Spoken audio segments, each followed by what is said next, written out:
ये आजकल की लड़कियां ये चलाएंगी मेरा ससुराल।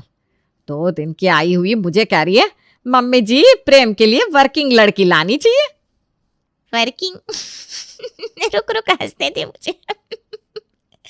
समझ गई ना, ये सब शुरू करके वो क्या करना चाहती है। पूजा पहले अपनी देवरानी को काम पर भेजेगी, फिर खुद नौकरी पकड़ेगी। अरे तू मुझे क्या बता रही है, 50 साल से ससुराल संभाल रही हूं मैं। मेरी सास को ना लोग हिटलर कहते थे, लेडी हिटलर। ये तितलियां क्या ही लड़कियां मुझे झुका देंगी। अरे पूजा, आंटी जी आई हुई है, दिखाई नहीं दे रहा है क्या तुझे? चाय नाश्ता लगा इनके लिए। पूजा बहू। सुषमा 1 नहीं 2 नहीं 4 बार आवाज लगाती है, पर सामने से पूजा की आवाज नहीं आती। कल तक तेरी बहू तेरी बोली पर तेरे सामने आकर खड़ी हो जाती थी, और आज देख ले कहाँ गई सारी जी हजूरी। देवरानी आई नहीं कि मैडम को पंख लग गए, मिल गया सपोर्ट। अब उसके साथ मिलकर तुझे झुकवाएगी ये। अरे तू पहचानती नहीं मुझे उषा, ऐसी 36 बहुओं को मैं ठीक कर दूं। ज़रूरत पड़ी तो प्रेम के साथ साथ करण के लिए दूसरी लड़की भी देख लूँगी। मुझे ठीक करेंगे ये कल की आई लड़की। 50 साल का ससुराल है मेरा, कोई 50 दिन का नहीं। अपनी बहू के कान मरोड़ने सुषमा रसोई में जाती है, पर आज पहली बार पूजा रसोई में नहीं थी। अगर ये नौकरी चाकरी ढूंढने निकली होगी तो आज इस लड़की के लिए इस घर के दरवाजे बंद कर दूंगी मैं। अरे सुषमा जी, आप तो हर वक्त घोड़े पर ही सवार रहती हैं। आज अपने कमरे से बाहर ही कहाँ आई है बहू? मुझे तो लगता है उसकी तबीयत ठीक नहीं है।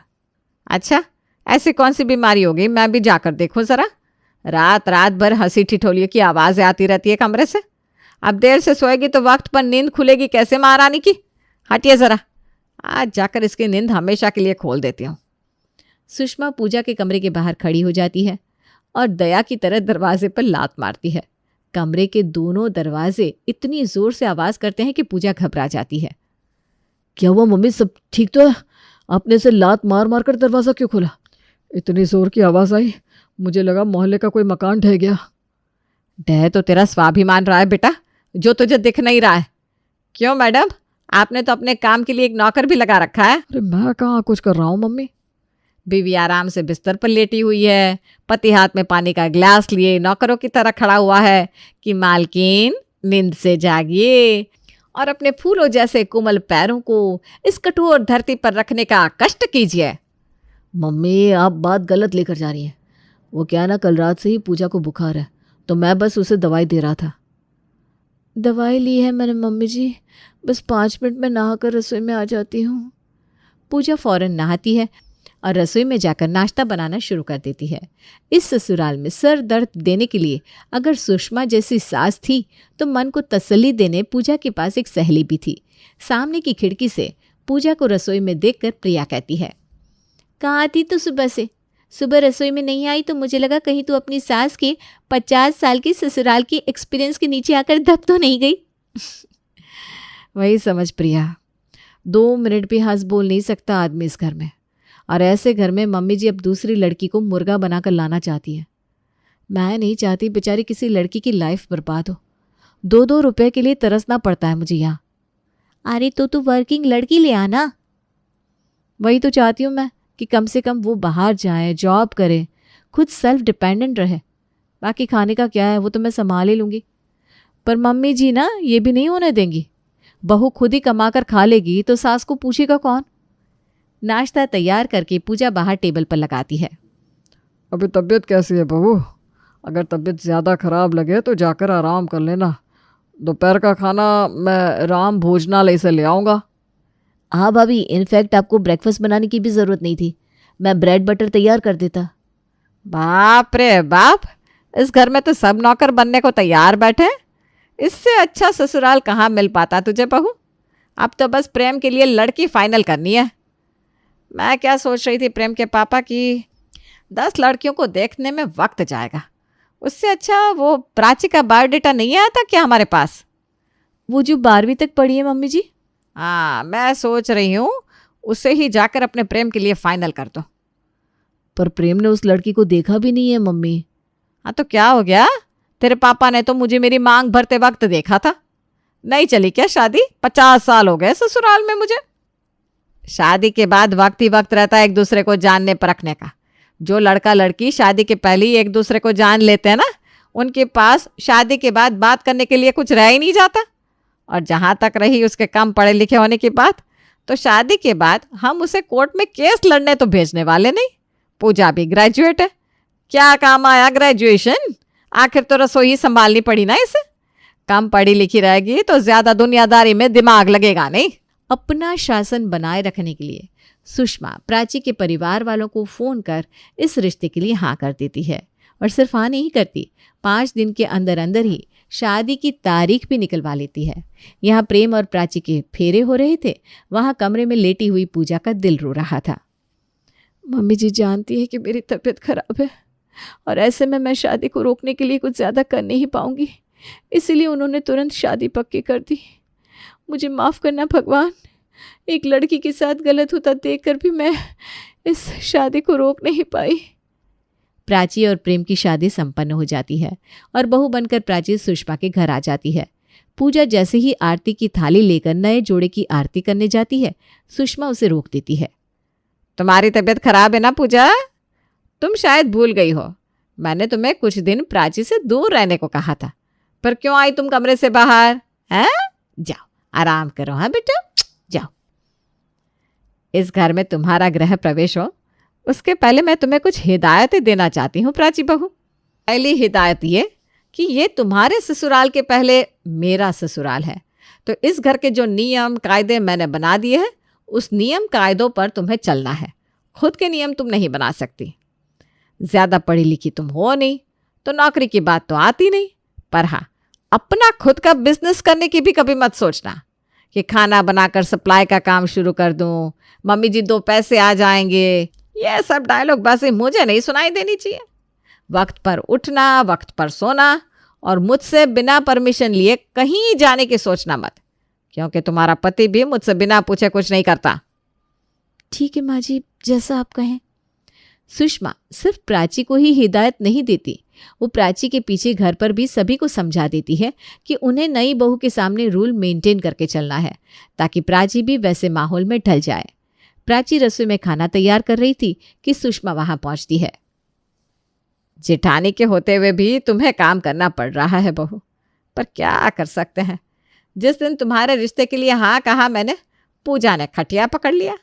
अब कौन सी भाभी चाहेगी कि उसके देवर की शादी हो जाए और देवर उसके आगे पीछे घूमना छोड़कर अपनी बीवी के पल्लों में बन जाए। औरत जाति ना ऐसी होती है बेटा। पहले वो अकेली बहू थी तो सारा प्यार, सारा घर का हिस्सा सब उसे ही मिलता था। अब सब कुछ बढ़ जाएगा तो बुखार आना तो लाजमी था। पर तुम ना इन बातों को अपने मन में मत लाना बेटा। इसीलिए भाभी शादी पर भी नहीं आई। मैं समझ गई मम्मी जी, सब समझ गई। प्राची के कान भरकर सुषमा रसोई के बाहर आ जाती है। 50 साल से ससुराल ऐसे ही नहीं चलाया मैंने, हाँ नहीं तो। प्राची सभी के लिए टेबल पर खाना लगाती है। देवरानी के मन में तो सुषमा ने जेठानी के लिए बातें डाल दी थी, अब जेठानी के मन में भी थोड़ी आग सुलगाने की कोशिश सुषमा कर देती है। पूजा तो पढ़ी लिखी भी है और संपन्न घर की भी है, फिर भी उसके परिवार वालों ने शादी में गिफ्ट के नाम पर एक सोफा सेट तक नहीं दिया। अरे दहेज थोड़ी ना मांग रहे थे हम, जो भी आता बहू के काम आता। पर तेरे मायके वाले जितना हाथ दबा सकते थे उन्होंने दबा लिया। और दूसरी तरफ प्राची आई, बेचारे के घर वालों के पास माना ज्यादा कुछ नहीं है, पर हम सबके नाम के 11-11 हज़ार हाथ में रख दिए समधन जी ने, और फर्नीचर के 2 लाख अलग से दिए। कुछ सीखो अपनी देवरानी से पूजा। मैं सब समझ रही हूँ मम्मी जी आप क्या कहना चाह रही हैं, पर इसी बहाने अगर आप प्राची को अच्छे से रखें तो मुझे कोई दिक्कत नहीं है। पर जैसी आप हैं मैं जानती हूँ, 10-15 दिन की बात है, फिर वही रूप आपका प्राची के सामने भी आ जाएगा। अब कोई बात नहीं मम्मी जी, क्या फ़र्क पड़ता है, जो भी सामान आया घर पर ही आया ना। ये लो प्राची, सोने की अंगूठी, तुम्हारी मुँह दिखाई। वो क्या है ना, मेरी तबीयत ख़राब थी तो मम्मी जी ने तुमसे दूर रहने को कहा था। बहुत फिक्र है ना उन्हें तुम्हारी। टेबल पर हम खाना खाने आते हैं कि बातचीत करने बहू? खाने पर ध्यान दो। बीमारी का नाम लेकर जिठानी देवरानी को कितने ही वक्त सुषमा दूर रख लेती। धीरे धीरे अब वापस से पूजा रसोई में जाने लगती है। इतनी ठंड में बर्तन बार बार क्यों धोती हो तुम प्राची? जाकर बाहर बैठो। नहीं नहीं बाहर मत बैठना, वरना सब कहेंगे नई बहू आती ही बैठ गई। फ्रिज के पीछे एक चेयर छुपा कर रखा है मैंने, निकालो और उस पर बैठ जाओ। आटा लगने के बाद मैं 2 मिनट में बर्तन धो दूंगी। इस चेयर के बारे में मम्मी जी को पता है? बिल्कुल नहीं प्राची, उन्हें तो पसंद ही नहीं है कि बहू 2 मिनट कमर सीधी कर ले। जिंदगी में पहली बार ये 15 दिन की छुट्टी रसोई से मिली है मुझे। वैसे तुमने आगे पढ़ाई क्यों नहीं करी? क्यों करनी थी शादी तुम्हें? आपने शादी क्यों की भाभी? आंखों के सामने सपने सजाए गए थे मेरे कि शादी के बाद आराम से नौकरी करना, चाकरी करना, घर पर 10 नौकर है। पर यहाँ आए तो कुछ भी हाथ नहीं लगा। बस दिन भर मम्मी जी के ताने सुनने मिले। पर तुम्हारे साथ ऐसा नहीं हो रहा है, इस बात की खुशी है मुझे। और तुम्हें पढ़ना है तो तुम्हें मैं आगे पढ़ने भी दूंगी। प्राची एक तरफ अपनी सास की बातें सुन रही थी तो दूसरी तरफ जिठानी की। शाम को बालकनी में जाकर प्राची अपनी माँ को फ़ोन लगाती है। फोड़ दी किस्मत, हो गई शांति मम्मी। दरवाजे पर ही मेरी सास ने कह दिया कि नौकरी चाकरी करने का सोचना भी मत। तुम्हें दिख रहा था बड़ा सा घर, अच्छी खासी प्रॉपर्टी, मार्केट में बड़ा सा दुकान, पर रियलिटी ये है कि दोनों बेटे माँ के सामने चू तक नहीं कर सकते क्योंकि मम्मी जी उन्हें जायदाद से निकाल देंगी। अरे मैं तेरी किस्मत क्यों फोड़ूंगी बेटा? तूने ही अपने बायोडेटा में MBA छुपाकर 12वीं पास लिख दिया था, फिर भी समधन जी ने रिश्ते के लिए हाँ कर दी। ये तो तेरी किस्मत है ना। तूने तो अपना खराब इंप्रेशन डालना चाहा, पर उन्हें तू ही पसंद आई। और कितने दिन ही नौकरी कर लेती तू, आखिर में बच्चा और घर ही संभालना पड़ता है औरत को। मेरी सास तो मुझे सब्जी भी खाने को नहीं देती थी, चटनी के साथ रोटी खाती थी मैं। बस मम्मी, तुम जैसी औरतें अपनी बेटियों को ऐसी आग में झोंक देती हो और मेरी सास जैसी औरतें उस आग में पड़ी लकड़ी का बारबेक्यू बनाकर खा जाती। अपने मायके में धोखा खा चुकी हूं मैं, ससुराल वालों से नहीं खाऊंगी। प्राची अपना दिमाग लगाना शुरू करती है और अपनी सास के साथ अपने रिश्ते और मजबूत करने के लिए उनके पास आती है। आप भाभी से अपने कमरे की सफाई करवा लेती है मम्मी जी, पर मुझसे नहीं करवाती। क्यों ऐसा मम्मी जी? आपको मुझ पर विश्वास नहीं है क्या? अरे तू तो मेरी सबसे प्यारी बहू है बेटा, तुझे ऐसा क्यों शक होने लगा? यह पकड़ मेरे अलमारी की चाबी, मैं यहीं बैठी हूँ, जा जरा अलमारी साफ कर दे। प्राची अपनी सास की अलमारी साफ क्या करती है, साफ ही कर देती है, पर ऐसे जैसे सुषमा को शक भी नहीं होता। और फिर आती है प्राची अपनी जेठानी के पास। मम्मी जी की उम्र तो 55-56 साल की है भाभी, तो फिर ये 50 साल की ससुराल का नियम आया कहाँ से? वो तो बस कहने की बात है प्राची। मम्मी जी 5 साल की थी जब बाजू वाले घर पर रहने आई थी। बचपन से यहाँ आना जाना था। उसके बाद वो बन गई नर्स। नर्स बनने के बाद उनकी पहली पेशेंट उनकी होने वाली सास बनी। यही उनका इलाज करते करते मम्मी जी का रहना भी यहीं होने लगा। तब शायद पापा जी बाहर रहते थे। फिर मम्मी जी की माँ रिश्ता लेकर आ गई और शादी होकर ऑफिशियली मम्मी जी यहाँ आ गई। लोगों को पढ़ाई करने से मना करने वाली मेरी सास खुद एक नर्स थी और अपने पेशेंट के घर में ही डाका डाल दिया मम्मी जी ने। फिर अगर बहू डाका डाले तो गलत नहीं है भाभी। वैसे मैं क्या कह रही थी कि भाभी अपनी दुकान किसके नाम पर है? जो कुछ है सब मम्मी जी के नाम पर ही है। पापा जी से सारी प्रॉपर्टी मम्मी जी ने अपने नाम करवा ली थी। मम्मी जी से सब कुछ मैं अपने नाम करवा लूँगी। 5 महीने का ससुराल है मेरा, और ये 5 महीने का ससुराल 50 साल के ससुराल पर भारी ज़रूर पड़ेगा मम्मी जी। दुनियादारी की सारी बातें छोड़कर प्राची दिन रात अपनी सास के आगे पीछे चक्कर काटती रहती। यहाँ तक कि एक रात वो अपना तकिया चादर लेकर अपनी सास के कमरे में आ जाती है। अरे बहू, तुम इतनी रात गए, यहाँ सब कुछ ठीक तो है? वो क्या है ना पापा जी, ठंड का मौसम है, रात में अगर मम्मी जी को किसी चीज़ की ज़रूरत पड़ी तो इसलिए मैं यहाँ आ गई। मैं ना यहाँ फर्श पर सो जाती हूँ, साथ में मैं तेल भी लेकर आई हूँ। मम्मी जी अगर पैरों में दर्द हो ना तो कहिएगा, मैं मालिश कर दूँगी। देख रहे हो आप, ये होता है डर और ये होते हैं संस्कार। सुबह मंदिर जाने से लेकर किसी को ताने मारने तक सुषमा जहाँ जाती उसकी छोटी बहू प्राची उसके साथ वहाँ आती। मम्मी जी वो मैं क्या कह रही थी, नहीं नहीं कुछ नहीं। अरे ठीक है, शर्मा लिया तूने, रख ली मेरी इज्जत। चला बोल दे, क्या बात है? पसंद नहीं आई बात तो मैं वैसे ही मना कर दूंगी, पर जान तो लूँ तेरे ख्याली पुलाव जा कहाँ तक रहे। वो कल ना उषा आंटी यहाँ पास में एक मॉल खुला है, वहाँ से बहुत सारी शॉपिंग करके आई थी। उनके हाथ में 10 बैग देखे मैंने। उन्होंने आपको इस बारे में बताया नहीं क्या? कैसे बताएंगे? उन्हें लगा होगा कि आप तो मार्केट जाती नहीं। उषा मॉल गई थी, वो भी मुझे बिना बताए। मरजानी मेरे पेट की तो सारी बातें जान लेती है और खुद का कुछ बताती नहीं। कितने बैग सामान लेकर आई थी वो? 8-10 ना? हम 15 लेकर आएंगे। चल तो ज़रा बता मुझे कौन सा मॉल खुला है। वो सुषमा जो अपनी बहुओं को एड़ी के नीचे रखती थी, आज वो अपनी बहू के साथ 15 बैग शॉपिंग करके आई थी, जिसे देखकर सभी हैरान थे। देख रहे हैं पापा, इस नज़ारे के लिए न जाने कब से तरस रहे थे आप। न जाने प्राची ने कैसा जादू चलाया है कि मम्मी मॉल जाने को तैयार हो गई। आप थक गई होंगी ना मम्मी जी, आप बैठिए, मैं अभी आपके लिए कुछ लेकर आती हूँ। जूस बनाकर लाती हूँ, उससे ना आपको शुगर भी मेंटेन हो जाएगा। अपनी सास को अच्छी तरह खिलाने पिलाने के बाद प्राची लगाती है हॉल के बीचों बीच एक चेयर और सभी के सामने पैर पर पैर चढ़ाकर उस चेयर पर बैठ जाती है। ये क्या बदतमीजी है प्राची? पैर नीचे करो, वरना कान के नीचे ऐसा मारूंगी कि सीधा अपने मायके जाकर गिरोगी। मेरी ही गलती हो गई, गरीब घर की लड़की लाकर सर पर बिठा लिया। जरा सी टेढ़ी हुई नहीं मैं कि आपके मुंह से असलियत बाहर आने लग गई मम्मी जी। मैं जो बोलने वाली थी उसके लिए अफसोस था मेरे मन में, पर अब वो अफसोस खत्म हो गया है। मार्केटिंग की पढ़ाई की है मैंने, किसी को एक पत्थर भी बेच सकती हूँ, और वो भी जिस कीमत पर चाहूँ उस कीमत में। तो आपके साथ खेलना कौन सी बड़ी बात थी?